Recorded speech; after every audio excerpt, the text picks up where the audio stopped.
Before we start the podcast, a big shout out to our sponsors and partners, Gym Pro Apparel. They're making waves in the health and fitness industry at the moment. They've got some great gym wear for men and women, so be sure to check them out in the link below. Right, let's get cracking with the episode. So today on the podcast, we have Anil Kandola of Talksport. How are you doing, mate? I'm very well. Thank you for having me. It's a pleasure, mate.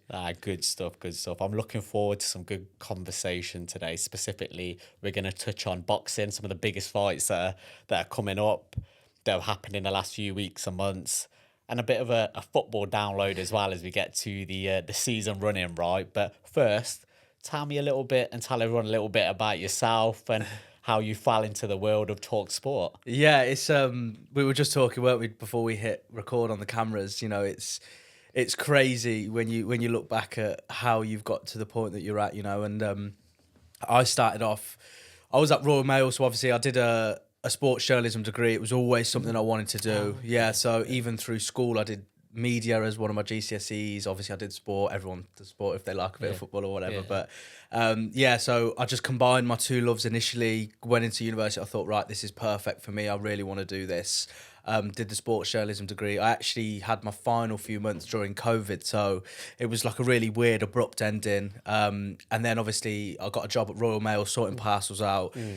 And look, the whole world was shut down in terms of opportunities. I had this week's work experience at Talksport sorted out, thankfully, but because of COVID, it kept getting pushed back and back and back. And it actually got to the stage where they said, we're going to rearrange it one more time. And if it doesn't get rearranged after that, it will just be cancelled because they've got such a backlog of people to come in, and which is understandable. You know, they don't know you, so they don't owe anything to you, of course. So I thought, right, I need to do something with my time just to keep my brain ticking and keep my skills evolving a little bit. So I started a podcast called The Content, just getting on anyone that I know. Yeah, so many moons ago now. And my first ever guest was a friend, and of course a friend of this show as well, Aaron Bowen, who's doing brilliantly himself. So I only had him in my head for a guest. I genuinely didn't have anyone else. I just thought, well, I know Aaron. Yeah. He's obviously in the boxing world. He's doing well for himself. So maybe start a podcast.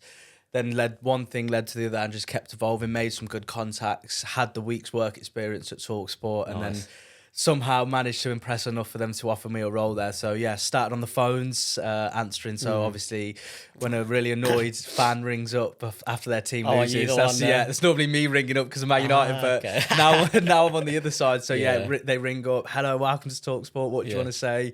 And then did a year in the social media team, which really helped me learn this industry a lot. Exactly, it's just like it's a whole full-time job. You know, I speak to so many people who are in different areas of sport, and of course, look, you just almost have to have social media these days. You know, content creation, all that kind of stuff. It is a full-time job now. People are getting paid so much money for it.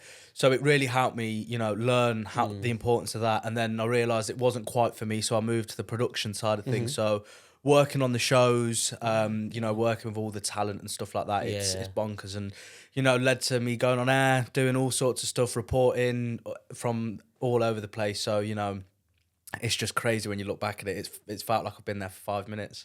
Yeah, I think I've seen you do a couple of shows now, right? I think, have you done one with Andy Goldstein a couple of times, I think? Yeah. Did I see you did some random one with Jeremy Kyle as well? I know that's slightly separate from Talksport, right? What was that? Yeah, so Talksport is obviously the sport version, and we've got Talk Radio, which is the politics version. And Jeremy Kyle's got his own show on there. So they do a sports segment, and then they normally get a lad called Sam Ellard, who's absolutely killing it right now. He normally does that sports section, but if he's not available, then they'll ask me to do it. So if I'm there, I'll do it. And it's things like that. You know, you try and take it in your stride. You know, you try and keep your feet on the ground at all times. Yeah, of course. But you know, once you're finished, and you know, Jeremy Kyle's there going, "Well done, mate. That was really good." You're walking out thinking, "Mate, I used to like ditch school to watch you on the TV." I bet it's a nice little milestone moment, for sure, right? Man, you can see yourself mixing with the right people at the right stage. But now that's really interesting to hear. So what are the aspirations? Because obviously this has been something that you've been aiming for from a young age. Obviously, you Yeah. said you did it at university and whatnot. Where are you looking to take this? Are you going to jump back on podcasting yourself? I've dragged you here today. Yeah. Are you going to continue with that? Are you going to focus solely on Talksport? What's the ambitions? Yeah, for sure. Well, firstly, I've said to you before, I'm normally used to being in that chair, which is questions. And obviously, this isn't my good side, mate, so I'm a little bit annoyed already. But no, look, jokes aside, I think, look, it's been my aspiration from day one, throughout my journey, whether it's people doubting me or people, saying, your dreams are probably a little bit too big to Have you had to a lot of achieve. people doubting you? Yeah, for sure. I've had, and I don't ever hold the grudge. of course. It's the reality of life at the end of the day. And I've had close friends, like really close friends of mine that I've been so, as I say, close with for years. On a drunken night out, obviously, this was when I started to work at Talksport, and he turned around to me and he said, "Look, I'm not going to lie to you, like." He works on Talksport. No, this is a friend from Coventry, okay. so Yeah. completely out of the industry kind of thing. And it was we had a little chat after a few drinks and whatnot, and he was just saying, "Look, I'm not gonna lie." He was dangerous. Like, "Yeah, it's Having a chat dangerous, after a but few that's drinks. yeah, what is it? Sober thoughts and whatever when Yeah. it comes out, whatever." But he was just like, "Look, when you finish university, you did a sports journalism degree, and you started a podcast, and you were still working at Royal Mail. Like, we were all just thinking, like, what has he gone just to do a podcast, which he could have started before university? So why did he do it?" Questioning me a little bit.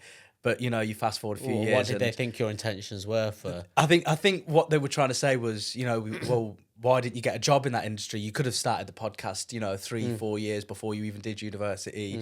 Doubting it a little bit, but you fast forward a few years, and I don't think too many people are doubting me now. So it's it is crazy, but yeah, I think look from day dot, I've always wanted to be a presenter. I want to be the person who's in that ring or pitch side, giving the big interviews, speaking to all of these people that everyone watches on TV every day and getting the answers that everyone's looking for. So it's always been my goal from day one, and I don't think it's ever going to change until I get there. So yeah, that's interesting to hear the little things that you've had to overcome. And I think when it is something like this, especially when you are following your kind of dreams and aspirations like that to work in that industry, when people think it's something that they're unable to attain or get to, they'll push those insecurities onto you as well, right? And those doubts onto you, because that's definitely something I've been through, and I'm definitely still in my early stages with this podcast. I think we're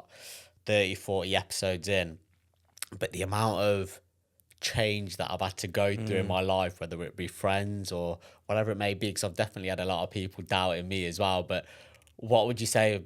Would you say that's been your biggest hurdle and challenge of kind of pursuing your career aspirations? If I'm honest, no, I think that's inevitable. Like you said, it's if you've got dreams Just that a are bigger, byproduct of where you're trying to get to. Exactly. Right? And, even just on social media, which you've got to be thick-skinned for it, which is one thing that because I knew I was putting myself out there. Like, listen, you've got to take the crap that comes with it, right? There's going to be doubters and whatnot, and you seem quite thick-skinned that you can handle that stuff and shrug it off in one ear out the other. You almost have to be like that, man. For sure. You're going to get all of that kind of stuff, and like you said, it's just them projecting their insecurities or jealousy or whatever. Not there's any reason to be jealous of me, but I think look, I just always understood that at the end of the day you're going for something that you're putting yourself in the public eye, whether that's on a small scale or a big scale. At the end of the day, people are going to have something to say. That just comes with the product of what we're trying to go into, kind of thing. But I think ultimately the thing that I've really tried to work on,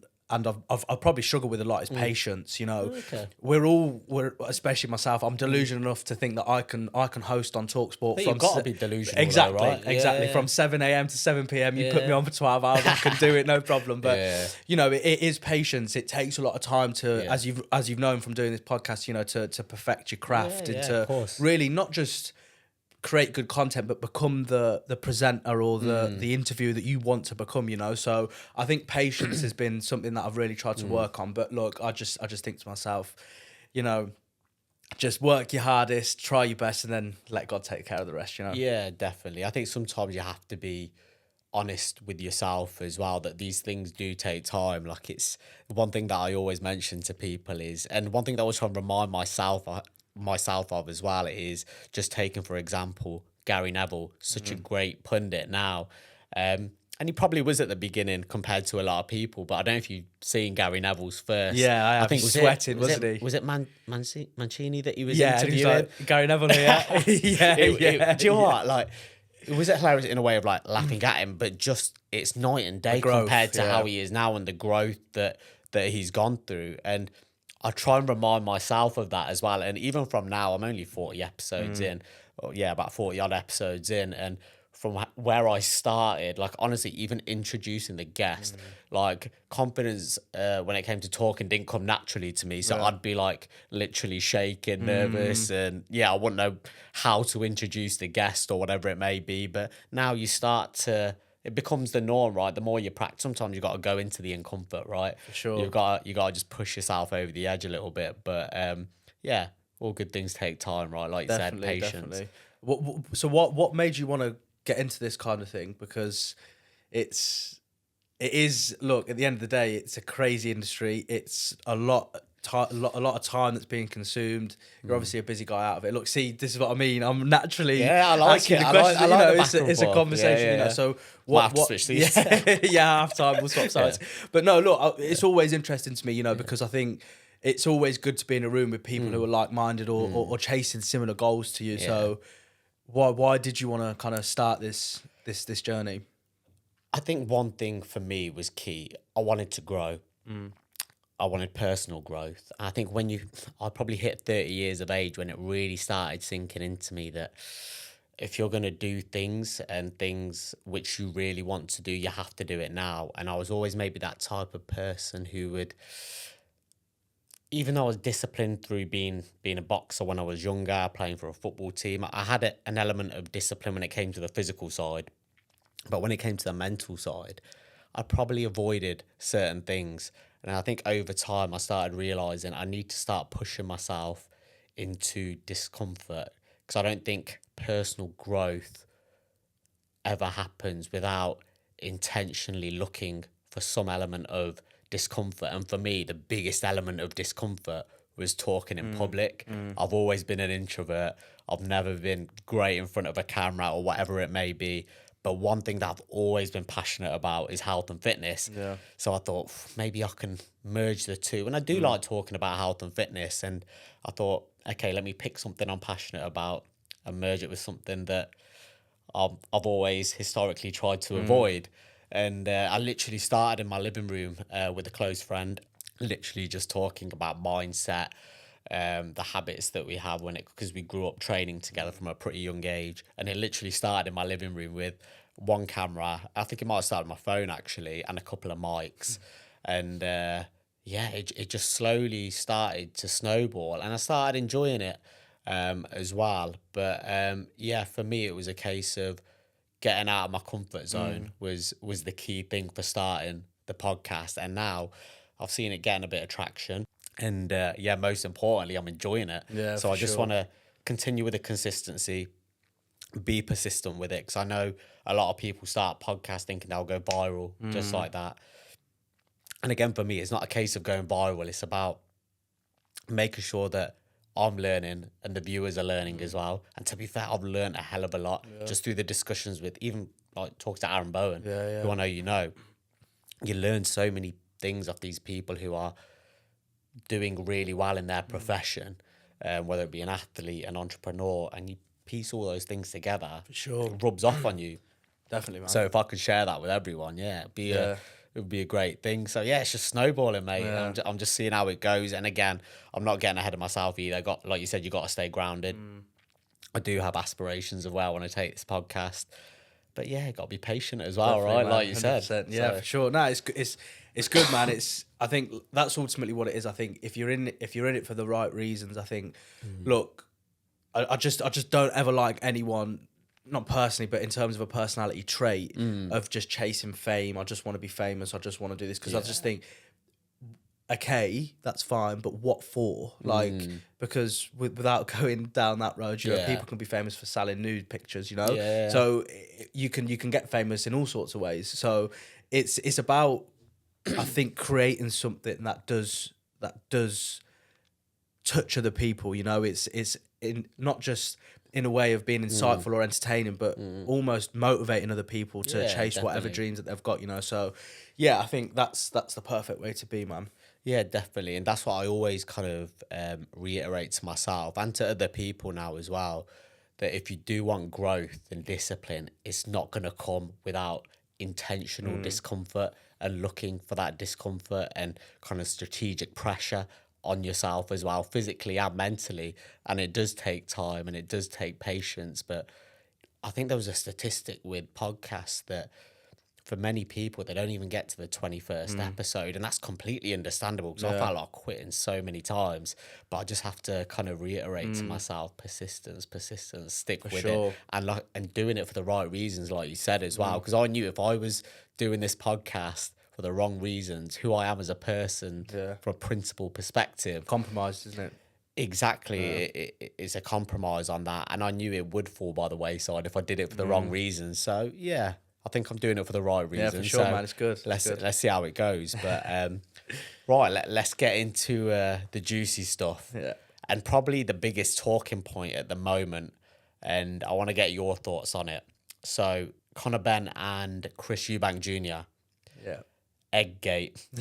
So what do you think? Was that crossing the line, or was it a great bit of hype for the fight? Well, look, I think your boxing fans and your viewers won't like me saying what I'm about to say, but it's the truth. Whether or not they like it is, it's not up to me, is it? I think boxing now has become a lot closer to WWE, as in wrestling, Spot on. than people would like to admit. I love wrestling, by the way. I'm not afraid to say it whatsoever. But I think, look, it's not just about the skill and what you bring when you're inside the ring. Of course, you have examples like Beterbiev and Bivol, which I'm sure we'll speak about shortly. But this has now become a sport, which is not just a sport, it's an entertainment factor as well. There needs to be an element of you that sells fights to gain interest. And I think the difference between UFC and boxing is, I think the thing that UFC really is complimented about is the fact that you get the big fights as soon as you want. Big fights are always happening. The best of the best are always fighting each other. But with boxing, it's very similar to what it's like with wrestling. There needs to be a story that's told. If 100%. Ben and Eubank Jr. obviously fought 2.5 years ago when this fight was meant to happen, I don't think there would be half as much as interest. But given, okay, I understand the drugs test that is failing, that's not quite entertainment. That's a little bit more serious than that. But I think the press conferences, slapping him around the face with an egg, look, of course it's disrespectful, but when they're on stage and Eubank is getting told that his own dad don't like him, which is probably true, but even still, you're stepping on family toes there. You've got to be able to sell a fight, and it's an entertainment factor. And look, there was already a lot of eyeballs on this fight, and now it's gone through the roof even more because he slaps him around the face with an egg. You watch the interviews after with Eddie Hearn and Ben Shalom, and Eddie Hearn's turned around going, look, it's on site. It's on site. You know, Eddie Hearn's amazing, by the way. But, you know, this is what I mean. Again, Eddie Hearn's gone fully road, hasn't exactly. he? He's got it's on site, mate. Straight on job. But I think, look, again, it's encouraging viewers to almost not have a choice. You know, and I was speaking to a good friend of mine about the boxing who's really, really into it. He was saying, look, I don't actually like either of these fighters, but I'm going to watch it. And ultimately, this is what it's about. It's enabling someone or almost forcing them psychologically to go, you cannot miss this fight. You have to watch this fight. Yeah. And ultimately, this is what it's all about. So I think, look, maybe it is too far in some people's eyes, but at the end of the day, as I said, it's an entertainment business now, whether people like it or not. So ultimately, it's got a lot more eyeballs on this fight, even more so than what it was before. 100%. I think everything you just said is spot on, and I completely agree with it. And I think even though Connor Benn may not have liked actually being hit by an egg, I can guarantee you afterwards he would have been thinking, yeah, like, that was a great way of hyping the fight. It's got more eyes on the fight. It's get more bums on seats. So I think it's definitely something that he's not going to be too bothered about, if I'm honest.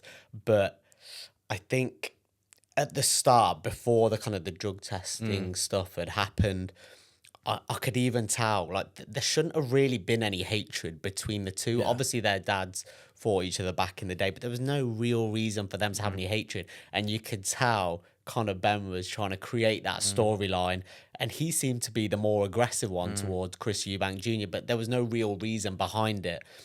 So in a way, I think, as bad as it was, the drug testing incident and the clomiphene being found in his system, I think it's created and added to that story. Like you said, there needs to be a story behind the fight, right, for people to get hooked. So I think it's added to that.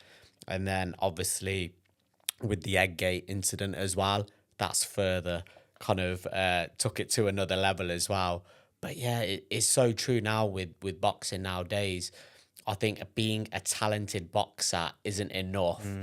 I think, does there need to be an element of proper social media kind of training now? Look, do you know one thing I even noticed? I'm not going to go too off topic, but even Adam Azim, who's absolutely killing it at the moment, such a talented boxer. I think he's now he wasn't the best in front of a camera when it came to interviews and press conferences. So he's even started reading Harry Potter now just to help with it being able to kind of articulate himself properly in front of a camera. So even he's trying to invest in that side of it because it's such an importance, right? 100%. It's just, this is not just coming from someone who works in the media, so of course we want a little bit more. Yeah. But it's just a way of selling fights, and this is what I mean about the Beterbiev Bivol fight.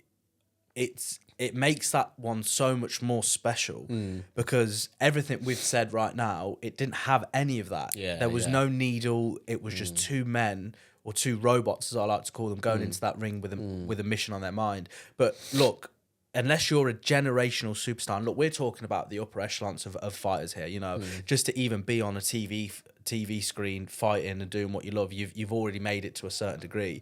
But to, I think, really elevate yourself, I think it's just inevitable. It is just the way of the world right now. You only got to look at do you know, like all of these pages? So like I think Bouncer, do you know the one that always used to hang around with Crepton Conan?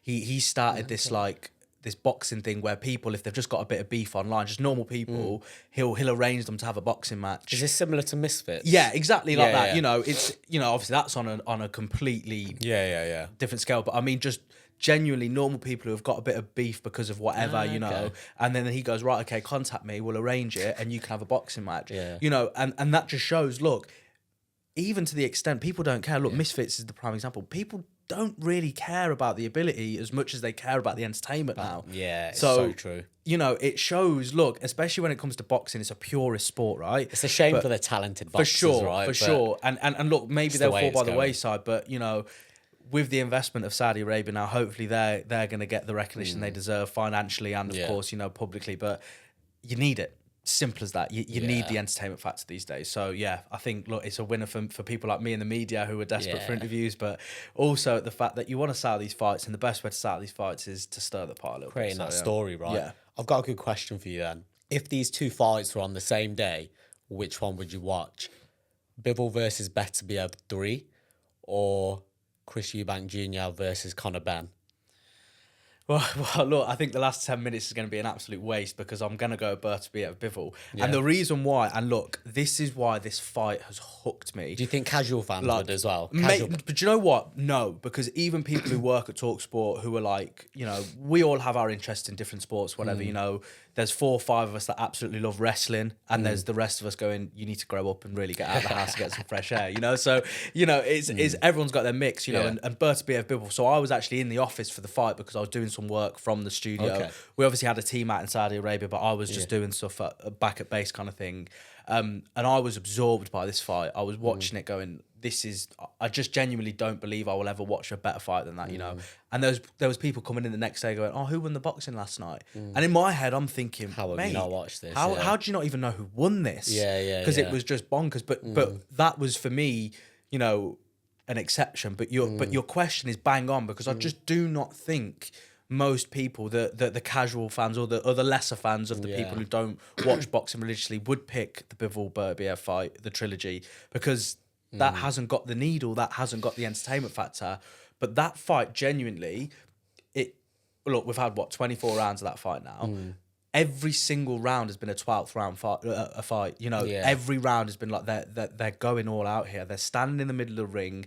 They're not holding on to each other. How many times did the referee get involved to split them up to start again? I can think of maybe twice in the 2 fights. I think skill level, they're off the charts. If you look at their amateur records and Yeah. what they're in the amateurs, I think between them probably had a couple of losses, but they had about over 300 amateurs each. And to do it to the level they did, I think Beterbiev was only a couple of losses were to Usyk in the amateurs. Yeah.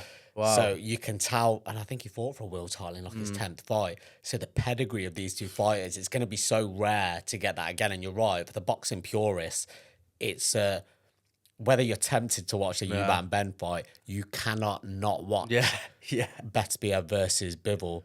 But again, like you said, for the casual fans that need the entertainment, need the story, and don't get me wrong, as much as I would watch Bivol versus Beterbiev if it was on the same day, I would still be getting pulled a little bit to Eubank and Ben because of the storyline. For sure. But this is the thing, you know, you could even go one step further and go, well, would you rather watch Beterbiev Bivol or watch Jake Paul fight someone who he's got a bit of beef with? You know, and look at and which one realistically would get more views. Yeah. And the sad reality is the Jake Paul fight would get more views. Yeah. But look, that Beterbiev Bivol fight, honestly, I was in awe watching that fight. Yeah. I was genuinely so absorbed at the standard of boxing. I just honestly, I think if I never watch a fight like that again, I think I'll be satisfied because I just do not think in terms of quality from both fighters, I will ever see a fight like that again. Of course, until they have the trilogy. So I'm absolutely buzzing with that. But look, it was just astonishing to me that level of boxing is actually able to be reached. You know, it's both fighters. And the 2 things that was just like, that I just still to this day now cannot get my head around. Number one was the fact that after the 12 rounds was done, they both looked like they could go at least another 4 or 5 rounds with each other. And I'm just thinking, you have boxed probably the hardest fight of your life, both of them respectively, and you could still continue at that level. And secondly, going back to, you know, tying it in all nicely to what we've been discussing, there was no needle. There was no, you know, even in between rounds, you see a little shoulder badge or a little wink, you know, raise your eyebrows, try and get in the mind of the opponent. Nothing. Bang, the fight stops on the bell. They'll both put their hands down, turn around and go back to their corners. Again, both of them fixated on the opponent, looking up right. As soon as the round, the break's over, bang, get straight into it. There was just nothing but boxing. And look, that I think was the evolution in my mind of being a boxing purist. Yeah. Because there was none of that. There was none of the razzmatazz. There was none of the bravado. It was just 2 animals at the top of their game fighting for undisputed glory. It's an interesting one. I think you know when you're watching greatness in a way and elite level sportsmen go at it. And I think with those 2, you could tell they're all about business. They're all about the fight itself. They're not interested in hyping the fight. And if it was anybody else in that ring and it was that level of kind of lack of needle before the fight, I don't think it would have generated any interest. But their skill level and IQ is so through the roof. It's just so intriguing to watch, right? And even the mental concentration that it takes to be at that level for 12 rounds. And like you said, the fact that they probably could have gone for another couple of rounds was absolutely ridiculous. And yeah, I can't call well, if I'm honest, I am leaning towards Beterbiev in terms of I prefer that style. I'm Bivol. But I think Bivol will win the 3rd one. He is the younger and fresher as well, slightly, I think. But what's your thoughts? Third fight? Well, yeah, I think the first fight, I always thought if it was close, they'd give it to Beterbiev. Look, being in Saudi Arabia, Muslim country, he's a practicing Muslim. Yeah. So I think if it was close, I know people don't like to hear it, but these types of things happen in boxing, right? And I think if it was close as it was, I thought he would probably get the decision in a little bit. Go on. No, just on that, that's a good point about Beterbiev that you thought they'd give it to them because obviously Muslim country and Beterbiev being Muslim. And again, a very controversial point that that came up. Hamza Shiraz, who's obviously an ambassador for Riyadh season. I love him as a fighter and obviously beat one of Coventry's River Wilson Bent not long ago. He was obviously fighting for a world title. Yeah. And I thought he lost that fight. For sure. And they gave it as a draw. And I know Hamza Shiraz suffered a hand injury in that fight, but nonetheless, I thought he lost that fight. And there was footage that got released afterwards showing Turkey Al Sheikh. Turkey Al Sheikh, Yeah. telling Hamza Shiraz's corner, you're You- 2 rounds down. Yeah, So yeah. he's got a view of the Yeah, scorecards, yeah. which technically shouldn't Yeah. be allowed. No. And that's, what's your thoughts on that? Yeah, so that's what I mean. You know, with the Beterbiev thing, I think, look, if it was close, they'd go to it. I think the second one, it would have prioritised Bivol because, look, it sets off for the trilogy. And who doesn't want that? But look, at the end of the day, this is a real big point, I think, in boxing at the moment. Look, Turkey Al Sheikh's influence in this sport. You know, having Riyadh season at Wembley and playing the Saudi Arabian national anthem. Is it too much influence, do you think? Well, too much power? Well, you've only got to ask certain individuals who have been given 400,000, 500,000 pounds to buy a house and now being able to quit their job to pursue the thing that they love because of Turkey Al Sheikh.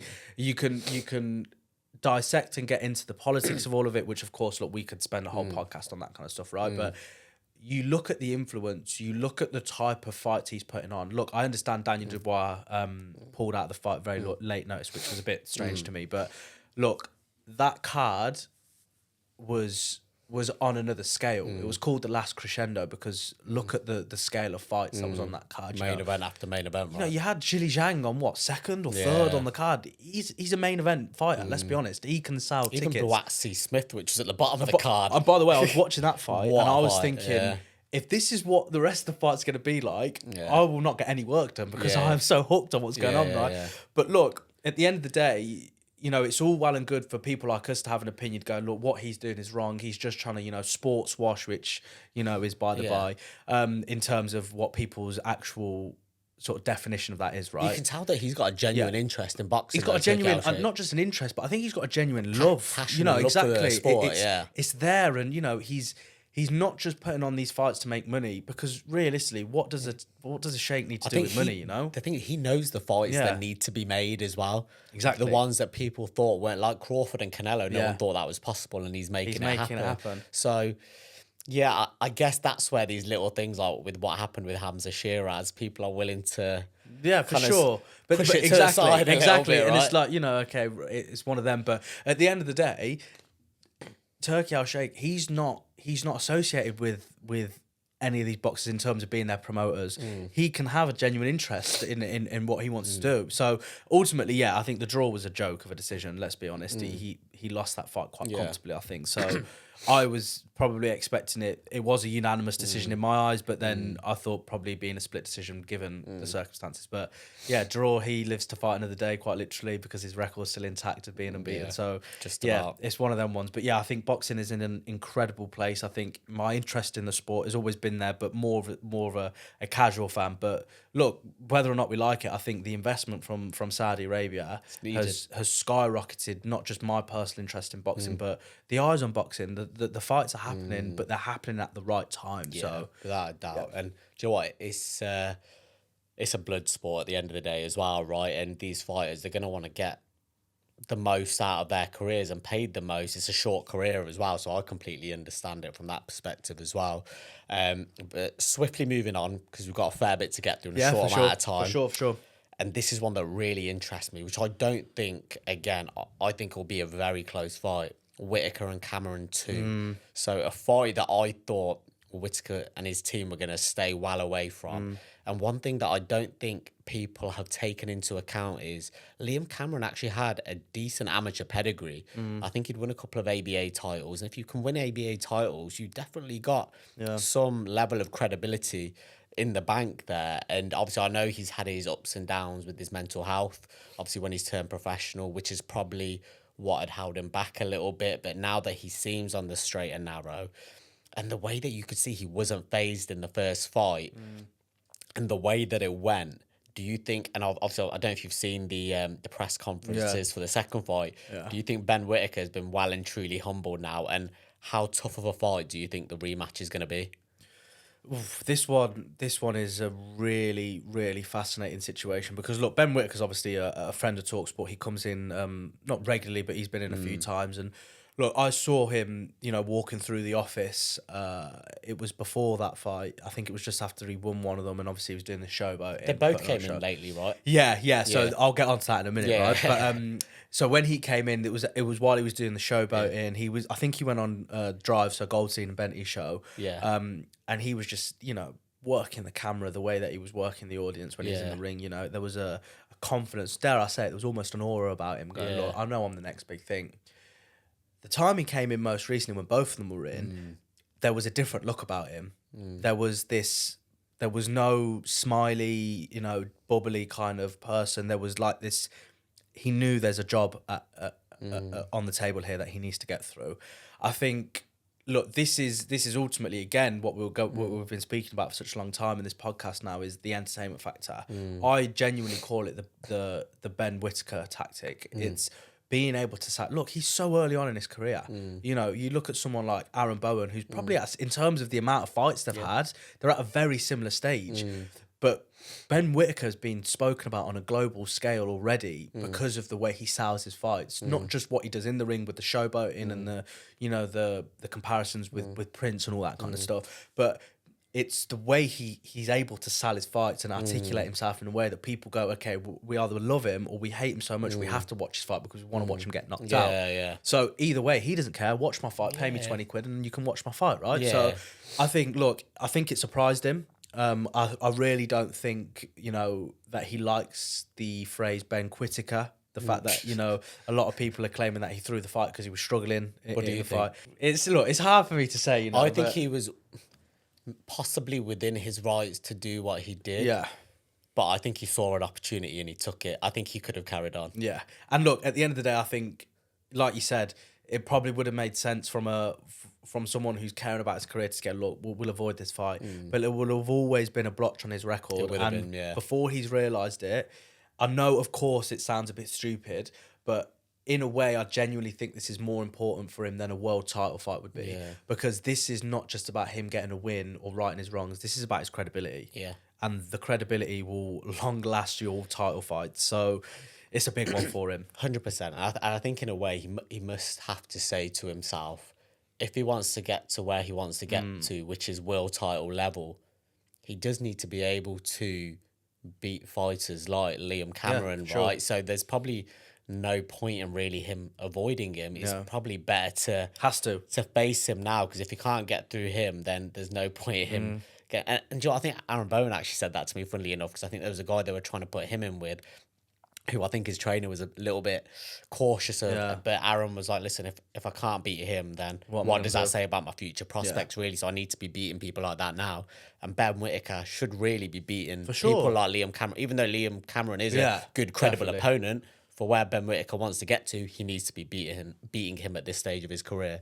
So, I think that's going to be an interesting fight. Which way do you think it will go? Do you think he'll do it in the rematch? Genuinely, because look, initially I thought, right, not that I'm not going to watch the fight. Of course, I was watching the fight, but I just thought this is obviously Whittaker. Just keep him going, get his numbers up. But the way that Cameron came out and the way that he was getting punched and not being phased, He doesn't seem phased, did he? That's the thing. He is a scrapper. He can get in there and he can take a punch. And when you can take a punch, it's it's pretty impressive that you can keep going, you know. So look, I think if Ben Whittaker doesn't underestimate him, which I think he was probably guilty of in the first fight, I think he should just he should just be able to get this job done. But if he doesn't, then where does he go from there? Which is why I keep saying I think this is bigger than a world title fight for Whittaker.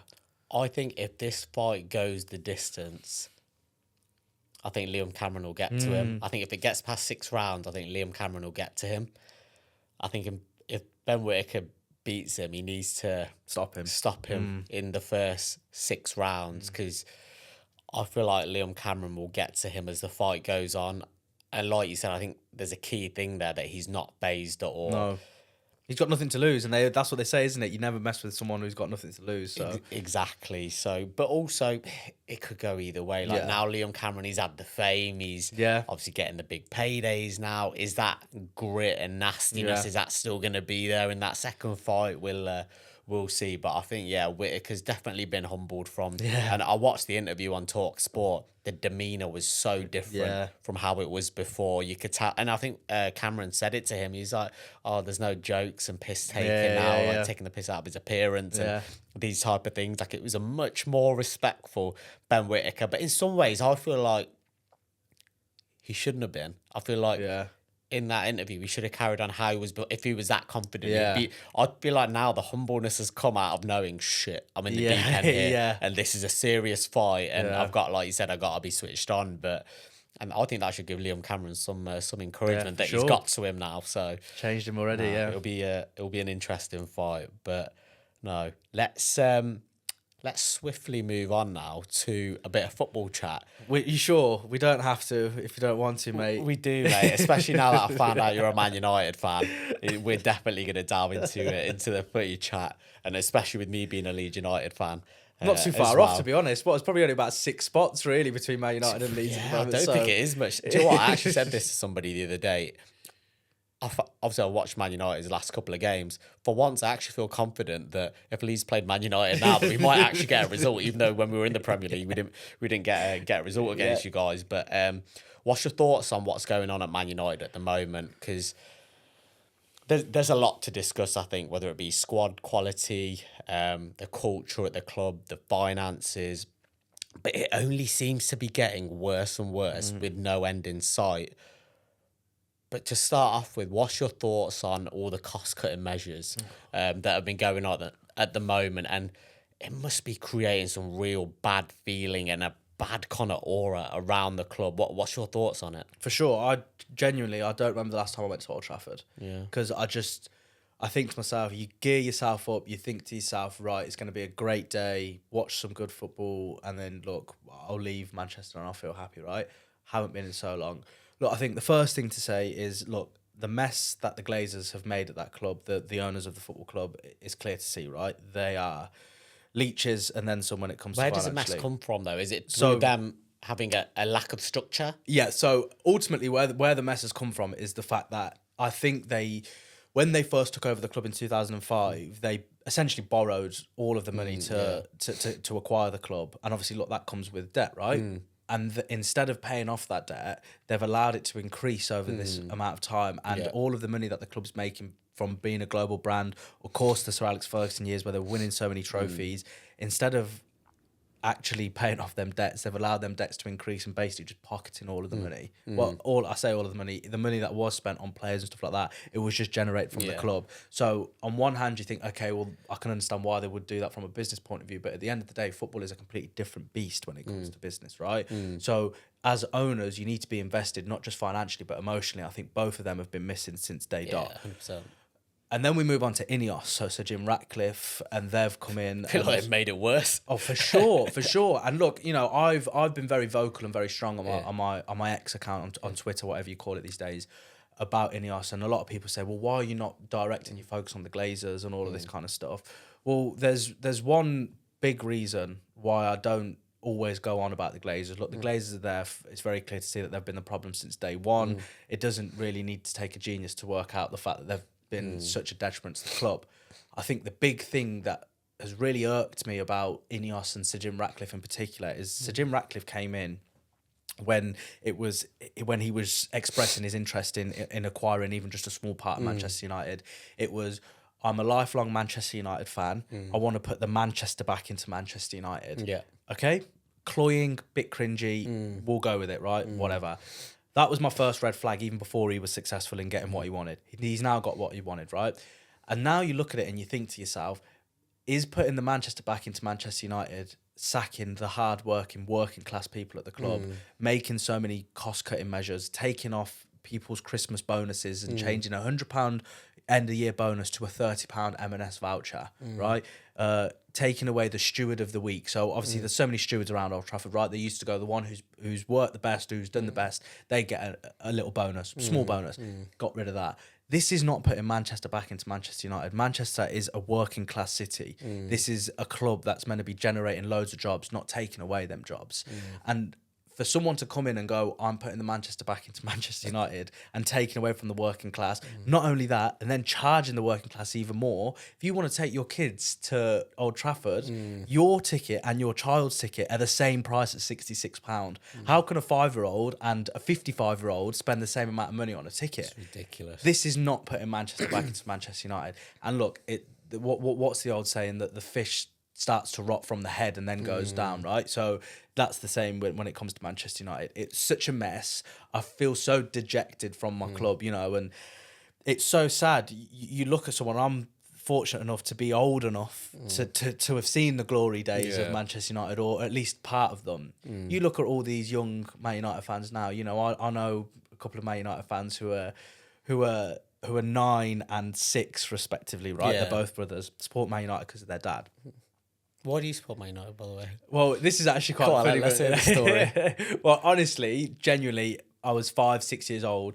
I used to watch all sorts of football. Like my mum would always say, like even like black and white games on the TV. Like you just used to watch it. Always used to love it. And look, the more you're winning, the more you're on TV, right? So I was just naturally watching more Man United games. So you know, I just thought, okay, well, I love Man United, I support Man United. So you can say you can say it's a glory sport, but it's a bit harsh on a 6-year-old, mate. Come on, you can't say it was a tactical decision from a 5, 6-year-old. So Obviously, being a Leeds United fan, obviously there was a big rivalry back in the day. Obviously not as it's still there, I think, to an extent now. But you're right. To an extent now. But the one thing that irks me, especially South Asians, there's so many Man United Or fans. Liverpool. Or Liverpool, or perhaps Arsenal. I feel like what you guys did was, again, benefit of the doubt, you're maybe young in age, but you've looked at, like you said, who's on TV, who's top of the table. Yeah, we'll support them.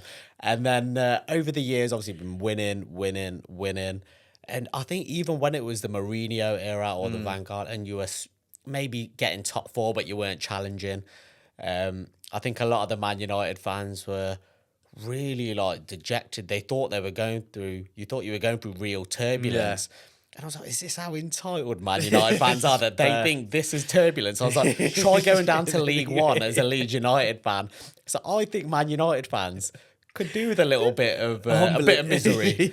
I think it's good for you guys. I think it will be It's character building. Yeah, definitely. So it's I'll be honest, I want them to get relegated. Yeah, for sure. Well, be careful. How bad can it get? Well, this is what I mean. Careful what you wish for, because your lot will obviously go up. If we go down, we're not going to play each other again. So now you'll be all right this season. But yeah, for sure. How bad can it get though? Well, the performances are absolutely diabolical. I think genuinely when I watch them games, you know, and ultimately the manager does have to have a bit of criticism. And I know he's only come in for a few months. I know Manchester United are always synonymous with sacking their managers and starting again and bringing in new players to only get a new manager who doesn't like them players, and then the cycle keeps going around. It's just a cycle, isn't it? Of course it is.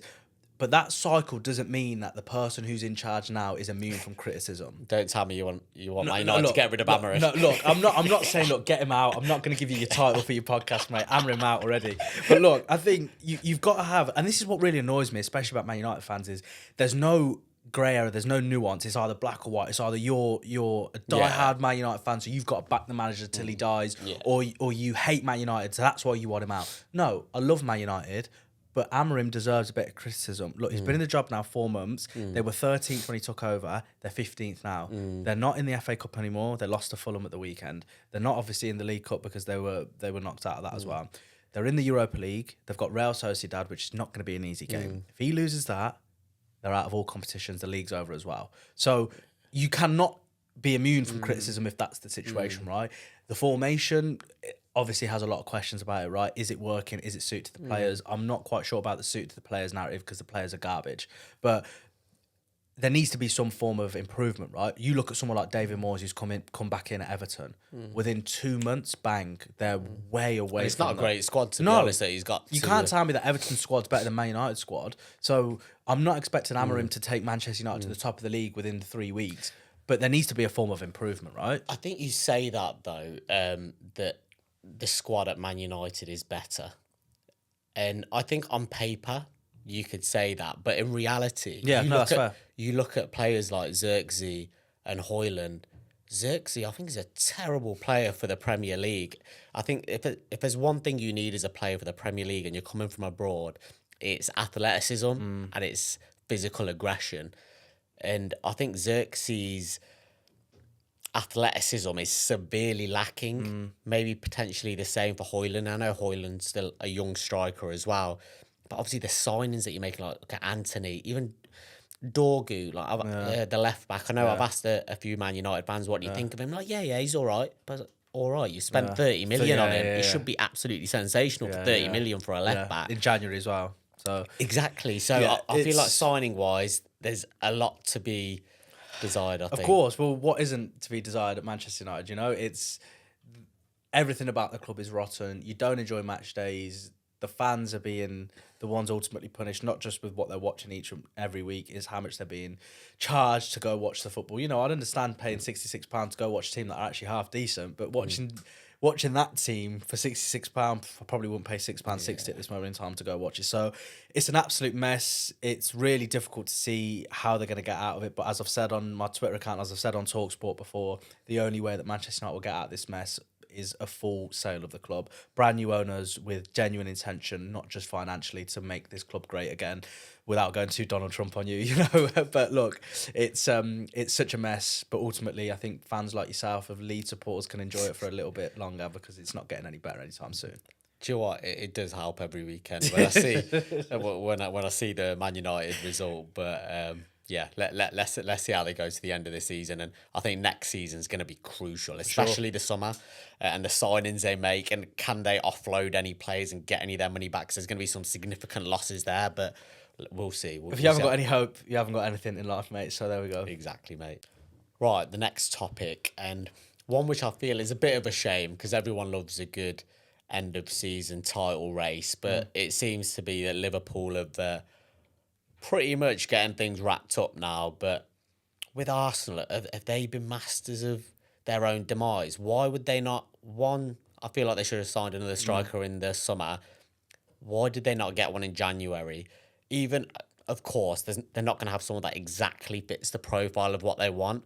But why would you be banking on just Havertz to the end of the season, not expecting him to play every game when you're in multiple competitions?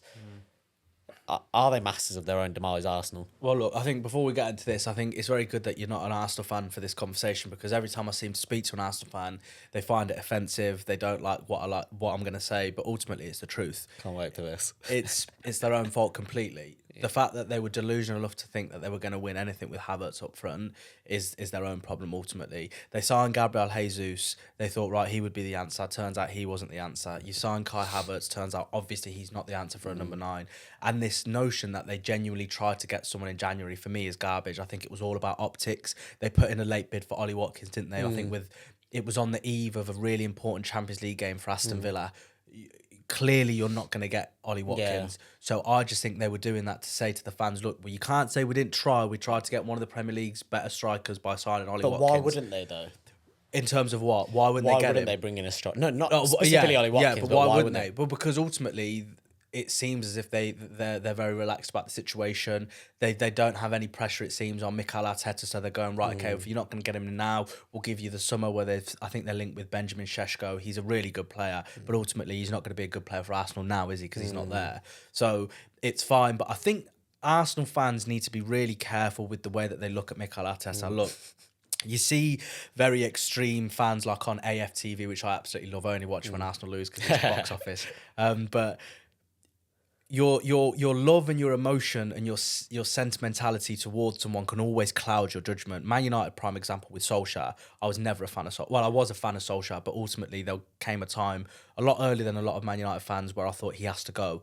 But because he's a legend of the club, because he scored that famous goal in '99 that won Man United the Champions League, there were fans that just could not bring themselves to go, he's not good enough for the job. Yeah. And Mikel Arteta, I'm sorry to say it, he is not good enough to take Arsenal to the Premier League title. This was their season. The drop-off was monumental from Man City. The season was huge for them, right? In terms of where Man City were, right? For where they are now, no one could have foreseen them, right? They're in a top 4 race. So no one would have ever saw that come in. Arne Slot has come in. Okay, the team that he inherited was miles ahead of where Arteta was. But I'm not comparing Arteta's first season. I'm comparing the season he is at now. The squad that he wants, right? You can say what you want about Arne Slot, but you cannot tell me that that's the squad that he wants, because 3 of their best players might even be leaving. Van Dijk, Trent and Mo Salah. They all still haven't signed a contract yet, so they could all be leaving in the summer, right?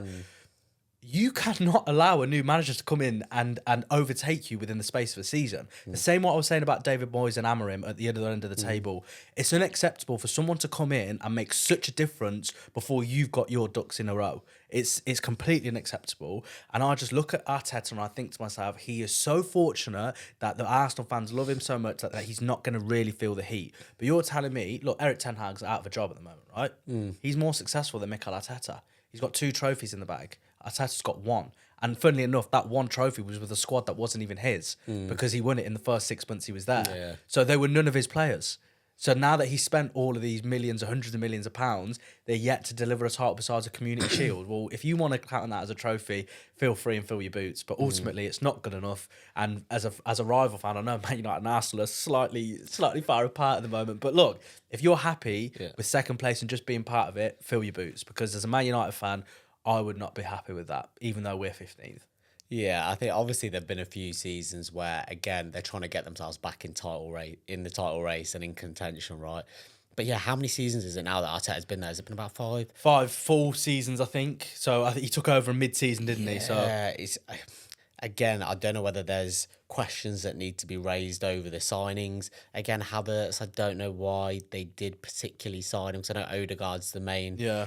He's the main attacking midfielder, right? Maybe for depth, yeah, that's great. But to rely on him as a striker, I think it was a big no. I think, and yeah, it was the perfect season for them to now push on and try and capitalise on where Man City have slipped up. But yeah, Arne Slot, he's done a cracking job at Liverpool, and I know it's easy to say he's inherited a great squad, but I don't think it's as simple as that. Just to have the cohesion that the team have had, and keep that cohesion and that team kind of what is it? The team kind of ethos and how they used to play has been such a good job. I think that he's done.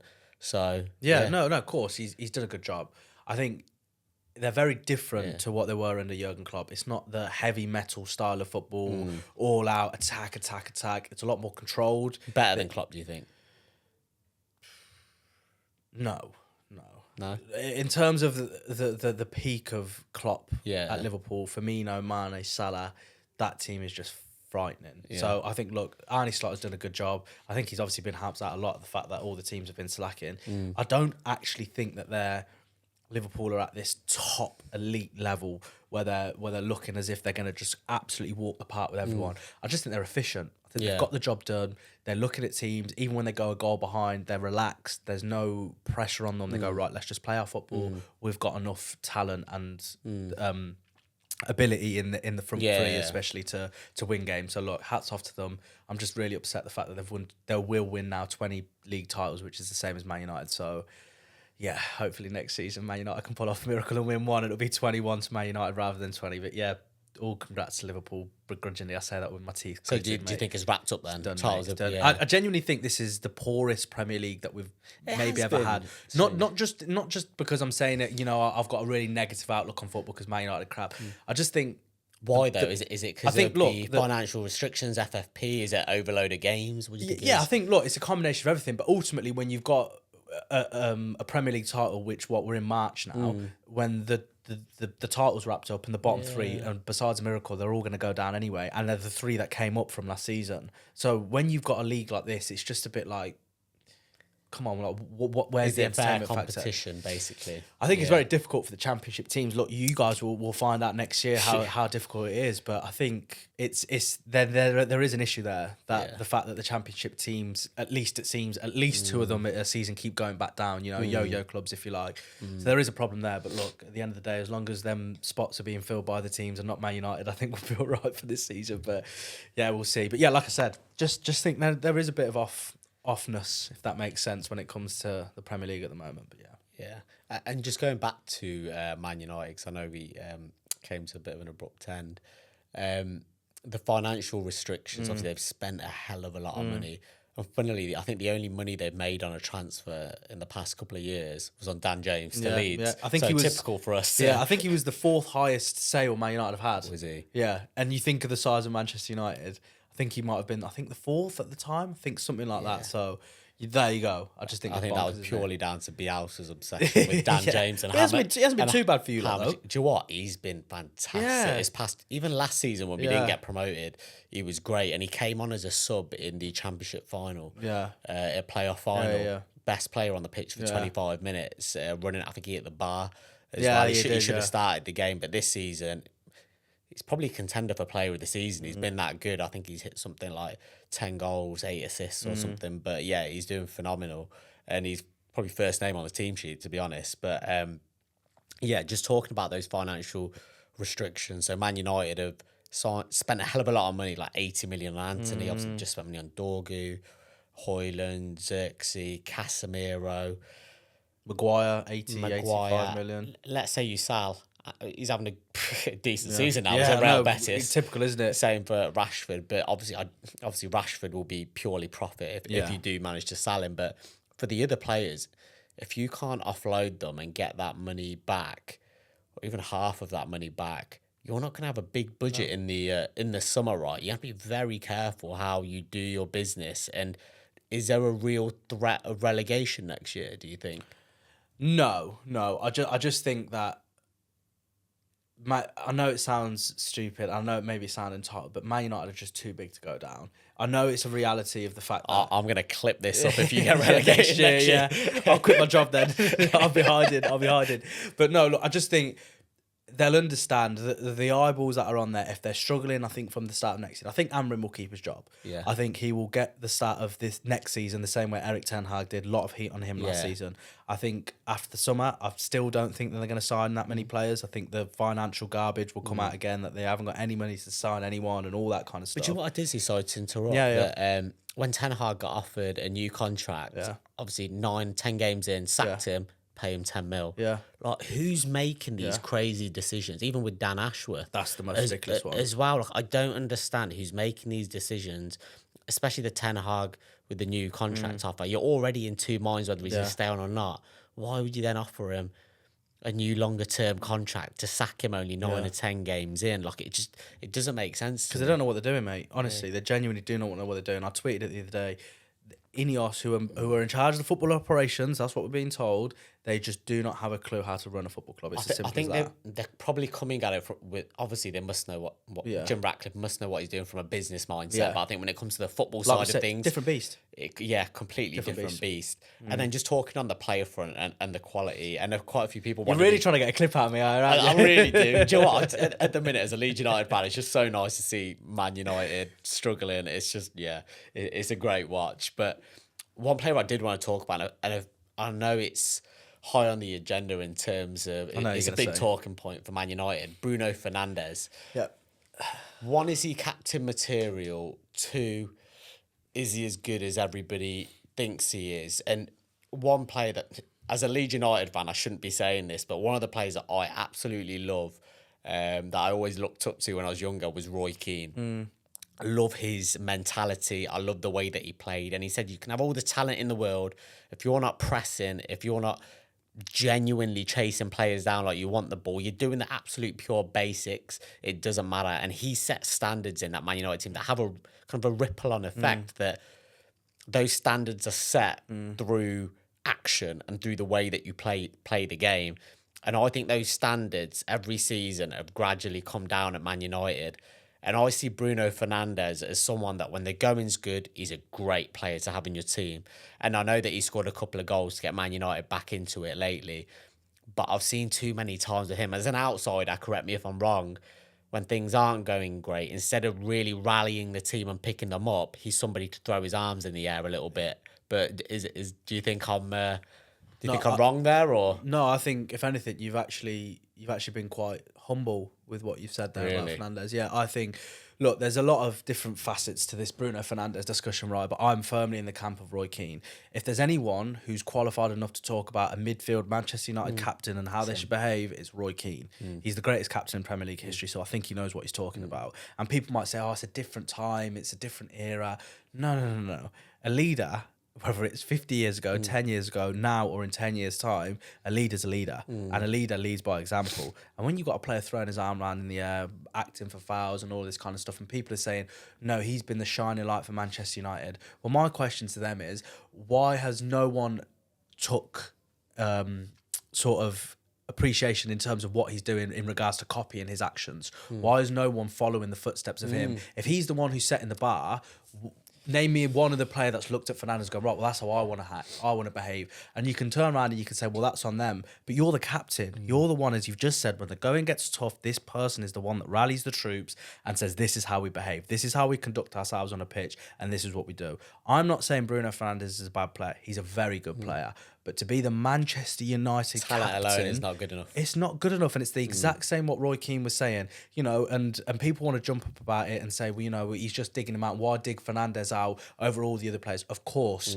you can dig out all the other players, but at the end of the day, if Bruno Fernandes is the captain, he's the one you look at. Ultimately, in any walk of life, right?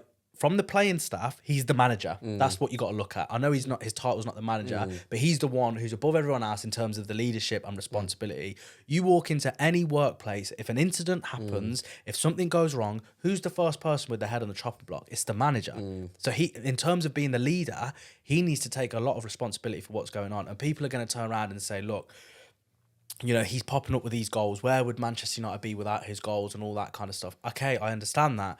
But then on the same note, you've also got to look at it and you think, if he is the best player at Manchester United, what does that say about Manchester United? If you put him in a team that is full of superstars, you would see his shortcomings, in my opinion. You would see the fact that he is not able to have everything go through him. The Hollywood pass, as I always say, he likes to play. Ultimately, I think it's a sorry state of affairs, and I said it before, which I got a lot of heat of, but like we've said at the start of the podcast, who cares? You're gonna get battered for everything. I could say the sky's blue and people are gonna say I'm delusional, you know, so I don't care about that. But look, I think it encapsulates everything that's wrong with Manchester United right now. The fact that he's at the forefront of what everyone likes about Manchester United. This is the worst era in Manchester United's history, and he's the captain. That's how I'm going to see him as. So at the end of the day, people want to say he's the best and all this kind of stuff. And I said the other day on Talksport that everyone has battered Casemiro, right, this season because of how much he's fell off. And I understand that. He's been really poor and he's obviously not the player he once was. Fernandes never won a trophy at Manchester United until Casemiro was next to him. There was not a single trophy Fernandes led his team to. Once Casemiro was next to him, that's when the trophy started coming in, 2 years.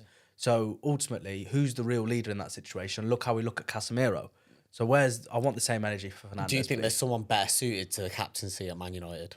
I don't think there's a standout individual, but that doesn't mean necessarily, oh, okay, wow, then, you know, he is the captain material. Is that where we're at now, that there isn't any other obvious choice for captaincy? Yeah, no, for sure. You know, the example I'd give is if I went into a classroom full of 10-year-olds and someone said, well, who's the best equipped to go into a boxing match? Well, I'd be the best equipped. That doesn't mean I'm a good boxer. Yeah. You know what I mean? That just means I'm the best out of a bad bunch, really. Yeah. And I could probably do it a little bit better than everyone else. But realistically, he hasn't been given the job for his leadership skills. It's because they look at him as the best player on that team. But at the end of the day, I think Harry Maguire's been a better leader than he has in the last few games. Do you know what? I've actually said this to a few people. Listen, clearly Harry Maguire, when it comes to technical ability, he's got his shortcomings. But when I look at his attitude and application, is he the type of player that would throw his body and head on the line? For sure.